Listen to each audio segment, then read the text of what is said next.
Lockdown के बीच मुसलमानों का रमजान का पवित्र महीना आज से शुरू हो गया है। शुक्रवार को चांद देखा गया और इसी के साथ ही रमजान की घोषणा हो गई। इस बार लॉकडाउन को देखते हुए प्रशासन ने लोगों से घरों में रहकर ही नमाज अदा करने की अपील की। शहर शहर लोगों से लॉकडाउन का पालन करने की बात भी कही जा रही है, तो वहीं पर कई जगहों से घर में नमाज पढ़ने की भी तस्वीरें सामने आ रही है।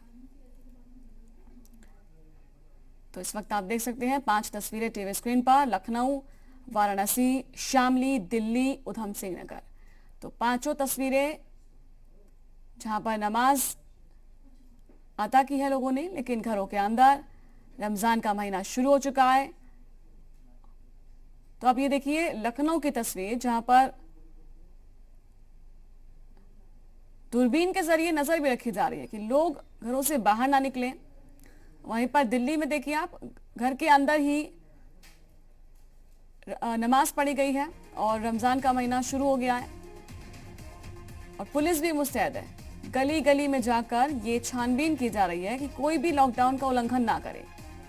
शामली में देखेंगे तो ड्रोन के जरिए नजर रखी जा रही है। उधम सिंह नगर की तस्वीर आप देख सकते हैं, लोगों ने सोशल डिस्टेंसिंग का पालन किया है, साथ ही अपने घरों में रहकर ही रमजान के पवित्र जो ये महीना जो शुरू हो गया है, अब इसकी शुरुआत उन्होंने पुलिस को सपोर्ट करके अपने घरों में रहकर सोशल डिस्टेंसिंग का पालन करके एक अच्छी मिसाल पेश करने की कोशिश की गई है। और घरों में ही आप देख सकते हैं नमाज पढ़ने के साथ साथ रमजान की शुरुआत हुई। यूपी सरकार के मंत्री मोहसिन रजा ने भी लोगों से घरों में रहकर अपील की है कि वहीं पर आप नमाज पढ़ें, रमजान की शुरुआत करें। वहीं पर फिरंगी महली ने कहा कि लॉकडाउन के नियमों का पालन करें और घर पर रहकर ही इबादत करें। हमारी तरफ से रमजान की हार्दिक शुभकामनाएं, बधाई।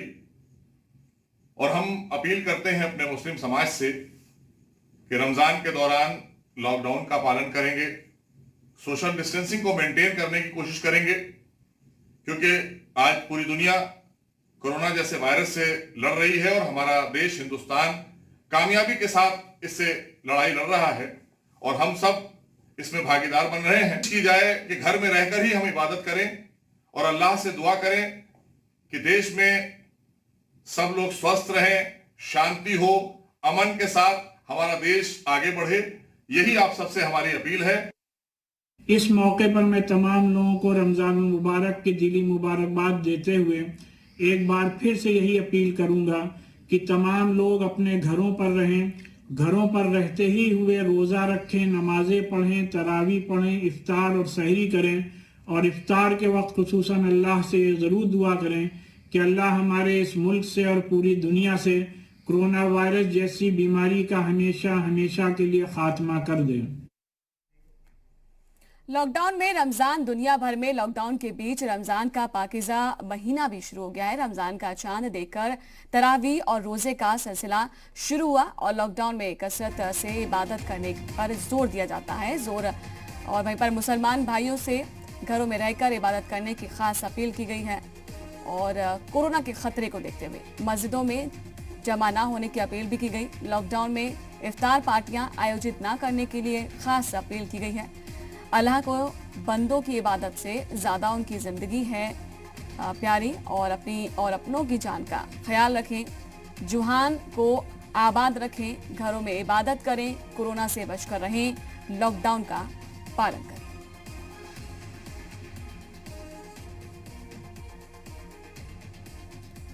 तो लॉकडाउन में कसरत से इबादत करने का दिया जाता है जोर। मुसलमान भाइयों से घरों में रहकर इबादत करने का खास तौर पर आग्रह किया गया है, अपील की गई है। मस्जिदों में जमा ना होने की अपील की गई है, इफ्तार पार्टियां आयोजित ना करने की अपील की गई है, अपनी और अपनों का ख्याल रखने की, अपनों के जान की परवाह करने की भी अपील की गई है। तो रमजान के इस पवित्र दौर में नमाजी नमाज पढ़ने के लिए मस्जिदों में जाते हैं, इसलिए पहले से ही हिदायतें दी गई हैं, अपील की गई है कि आप लोग ना जाएं।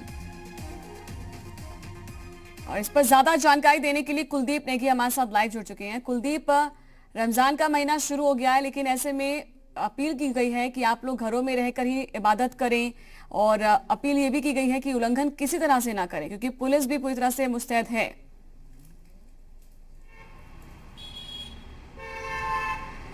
देखिए, बिल्कुल लॉकडाउन का दौर चल रहा है, कोरोना संक्रमण का दौर चल रहा है।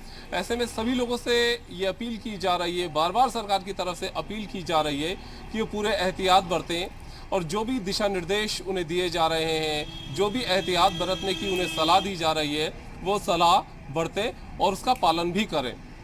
रमज़ान के शुरुआत आज से हो गई है, पहला रोज़ा है, और ऐसे में रोज़े के साथ ही इबादत का दौर भी आज से शुरू हो गया है।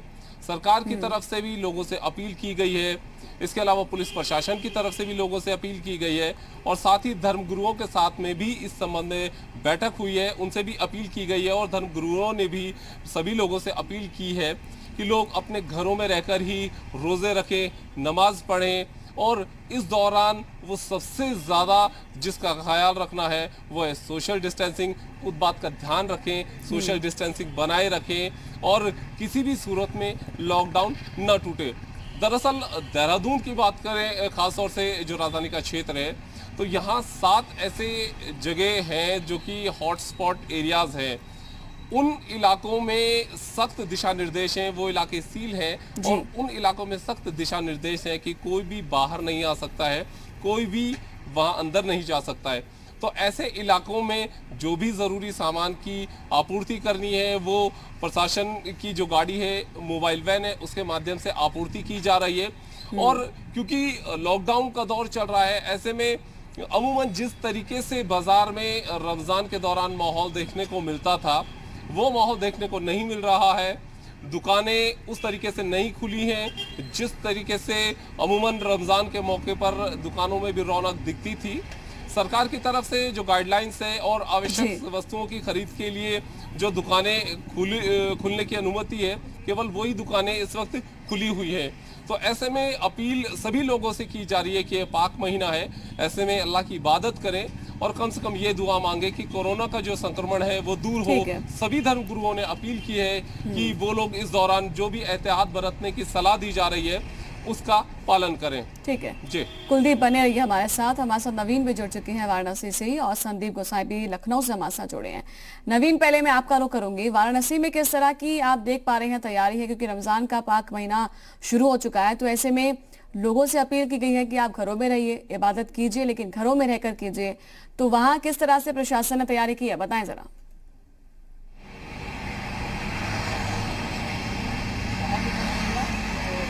जी बिल्कुल, क्योंकि रमज़ान का पवित्र महीना शुरू हो चुका है। यहाँ पर प्रशासन उन रोजेदारों से लगातार अपील कर रहा है, उनके घर घर जाके अपील कर रहा है कि आप घरों में रहें, घरों से बाहर ना जाएं, और जो भी ज़रूरत रमज़ान के समय रोजा की ज़रूरत का सामान जो भी होगा उन तक प्रशासन द्वारा खुद पहुँचाया जाएगा। क्योंकि हम वाराणसी के मार्केट में खड़े हैं, जो रमज़ान के वक्त आम दिनों में भरा होता था, इस वक्त आप देख सकते हैं पूरी तरह से सन्नाटा छाया हुआ है। हर दुकानें बंद है, जो कि लोग रोजा चलता है तो लोग सुबह और शाम घरों से बाहर निकलते हैं, लेकिन आम दिनों में भीड़ रहती है दुकानों पर, लेकिन फिर मार्केट में एकदम सन्नाटा अभी देखने को साफ तौर से मिल रहा है। क्योंकि रमज़ान का पवित्र महीना चल रहा है, जिसको लेकर प्रशासन भी काफ़ी अलर्ट है। लगातार लोगों से अपील कर रहा है प्रशासन कि आप नमाज भी अगर पढ़नी है तो घर में ही रहिए। इसके साथ प्रशासन लगातार उन मौलवियों से बैठक भी कर रहा है, उनसे अपील करवा रहा है कि आप खुद अपील करिए लोगों से कि वो घरों में रह के नमाज पढ़ें, बाहर ना निकले। जो भी परेशानी होगी प्रशासन उन तक खुद सारी चीज़ें पहुँचाने का काम करेगा। जो भी सामान उन्हें लेना है प्रशासन घर घर जाके करेगा। इसके साथ प्रशासन लगातार अपील कर रहा है, लोगों को घर घर जाके अपील कर रहा है। कॉलोनियों में घूम घूम के प्रशासन द्वारा माइक से अनाउंस किया जा रहा है कि आप घरों में रहिए, घरों से बाहर न निकलिए। इस पवित्र महीने में आप घरों में रह के ही रोजा करिए। रोजेदार जितने भी हैं उनसे अपील की जा रही है, और लोग मानते हुए भी नजर आ रहे हैं। चूँकि आज से रोजा शुरू हो गया है। सुबह का नज़ारा वाराणसी में सन्नाटे से रहा। जरूर 1-2 लोग 10 बजे तक वाराणसी के मार्केट खुलने का समय है देखे गए थे, लेकिन उसके बाद लोग अपने घरों में चले गए हैं, घरों में ही रह रहे हैं। जो भी ज़रूरत का सामान हो रहा है प्रशासन उन तक पहुँचाने की इंतजाम किया हुआ है। ठीक है संदीप, आपका रुख करेंगे। लखनऊ की बात की जाए तो वहां किस तरह से, क्योंकि अगर हम देखें तो ये कहा गया है कि एक पर्टिकुलर टाइम है जिसमें आप लोग निकल सकते हैं, क्योंकि इफ्तारी की तैयारी करनी होती है, सहरी की तैयारी करनी होती है, तो पहले से ही सामान घर में लाया जाता है।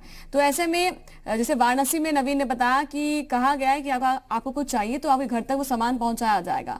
वहां किस तरह की तैयारी है बताएं जरा, कैसे निगरानी बनाए है प्रशासन? देखिए नैन्सी, जो हॉटस्पॉट मॉडल है उसकी पूरे देश में चर्चा हो रही है। और ये हॉटस्पॉट मॉडल है क्या, वो दर्शकों को बहुत जानना जरूरी है, खास तौर पे उत्तर प्रदेश के जो अभी भी घरों से बाहर निकल रहे हैं। हॉटस्पॉट का मतलब है कि जिन इलाकों को प्रशासन ने कोरोना वायरस संक्रमण फैलने या ज़्यादा केसेस के कारण सील किया है, उन इलाकों में मोबाइल यूनिट तैयार की गई है। मोबाइल वैन से आप तक, आपके दरवाजे तक जरूरी सामान पहुँच रहा है। उसमें राशन है, दूध है, और अगर किसी को दवाइयाँ हैं तो वो भी उसको भी प्रशासन पहुंचा रहा है। उस इलाकों के लोगों को बाहर निकलने की मनाही है। लेकिन हम देख रहे हैं लखनऊ के अलग अलग इलाकों में, खास तौर पे जो इलाके सील किए गए हैं, वो चाहे सदर का इलाका हो, और जिन इलाकों में रमज़ान के समय ज़्यादा चहल पहल हुआ करती थी, चाहे वो चारबाग हो, अमीनाबाद हो, ये पुराना लखनऊ का जो इलाका है पूरा, उन इलाकों में फ़िलहाल सन्नाटा तो है, लेकिन उसके बावजूद भी लोग बाहर निकल रहे हैं। महिलाएं भी बाहर निकल रही हैं सामान खरीदने के लिए। कई जगह पुलिस के साथ जिरह कर रहे हैं, टकराव हो रहा है, बहस हो रही है। ये केवल लखनऊ की बात नहीं है, पूरे उत्तर प्रदेश में है। अब जो केंद्र की गाइडलाइन आई है उससे थोड़ी राहत जरूर मिलेगी, लेकिन उन इलाकों में कोई राहत नहीं मिलेगी। ये जो दर्शक हैं वो साफ समझ लें कि जिन इलाकों को हॉटस्पॉट किया गया है, जिनको बिल्कुल सील किया गया है, उन इलाकों में कोई भी दुकानें नहीं खुलेंगी। वहाँ सामान प्रशासन पहुँचाएगा, पूरी तैयारी की जा रही है। लगातार जो मोबाइल यूनिट हैं वो बढ़ाई जा रही हैं। हर दिन मुख्यमंत्री समीक्षा कर रहे हैं। जो नई गाइडलाइनें आई हैं एमएचए की, उस पर भी आज मुख्यमंत्री जो हैं वो समीक्षा शुरू हो चुकी है। और जो मुख्य सचिव हैं, प्रदेश के डीजीपी हैं, अपर मुख्य सचिव हैं, और उनके अलावा जो 11 टीमें हैं, उन टीमों के साथ वो हर दिन बैठक करते हैं। लेकिन चूंकि उत्तर प्रदेश बड़ा राज्य है, हर जिले में बड़ी जनसंख्या है, मुस्लिम बाहुल्य इलाके भी ज़्यादा हैं, तो रमज़ान में प्रशासन के सामने बड़ी चुनौती है। कई जगह खबरें भी आ रही हैं कि पुलिस पर पथराव और हमला हो रहा है, वो बाहर निकलने की कोशिश कर रहे हैं, खास तौर पे शाम के समय में। देखिए रमज़ान एक ऐसा समय है जब शाम के समय रोजेदार अपना रोज़ा खोलते हैं, वो बाहर आते हैं, वो मार्केट जाते हैं, सामान खरीदते हैं, यहाँ तक कि शॉपिंग भी करते हैं। तो इस समय प्रशासन की खास नज़र है उन इलाकों में, क्योंकि तबलीगी जमात से जुड़े तमाम केसेस पूरे उत्तर प्रदेश में सबसे ज़्यादा संख्या में आए हैं। उनकी संख्या हर दिन बढ़ रही है, तो ऐसे इलाकों पर विशेष नज़र बढ़ती जा रही है। दूसरी तरफ से कुछ इलाके ऐसे भी हैं जहां प्रशासन का पूरा सहयोग किया जा रहा है, बिल्कुल भी लोग अपने घरों से नहीं निकल रहे हैं। लेकिन कुछ इलाके ऐसे हैं जहां मानने को तैयार नहीं है, तो वहां पर अब जो पैरामिलिट्री फोर्स है वो तैनात की जा सकती है, क्योंकि जो स्थानीय पुलिस प्रशासन है वो कई जिलों में नाकाम हो जा रहा है इन चीज़ों को रोकने के लिए। दूसरी तरफ से उत्तर प्रदेश सरकार ने मुख्यमंत्री के निर्देश के बाद उन संवेदनशील जिलों में IPS IAS की निगरानी के लिए एक पूरा अतिरिक्त अधिकारियों की तैनाती भी कर दी है। उनको हर दिन अपनी रिपोर्ट देनी होगी मुख्यमंत्री को, और जो मुख्य सचिव हैं और जो प्रमुख सचिव हैं CM के, इन सभी को पूरी रिपोर्ट देनी होगी। तो फिलहाल रमज़ान के समय उत्तर प्रदेश के सभी जो संवेदनशील जिले के साथ साथ और भी जिले हैं, वहाँ पर विशेष सतर्कता बरती जा रही है। शुक्रिया आपका संदीप, जानकारी देने के लिए। कुलदीप और नवीन, आपका भी शुक्रिया। नजर बना रखें, जो अपडेट है लेंगे आपसे।